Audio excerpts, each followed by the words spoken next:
Ikalawang araw na ng state visit sa Brunei ni Pangulong Bongbong Marcos. At para sa latest doon, may unang balita live mula sa Bandar Seri, Begawan. Sa Brunei, si Sandra Aguinaldo. Sandra.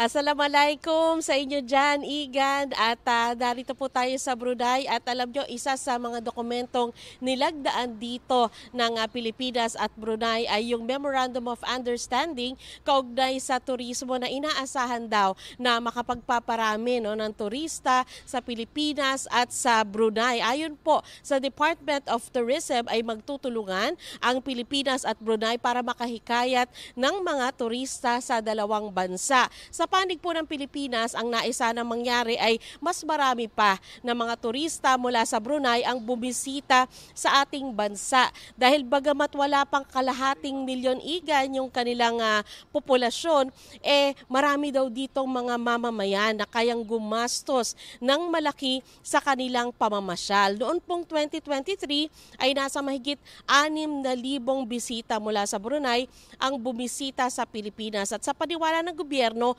ay pwede pang maitaas ang bilang na ito.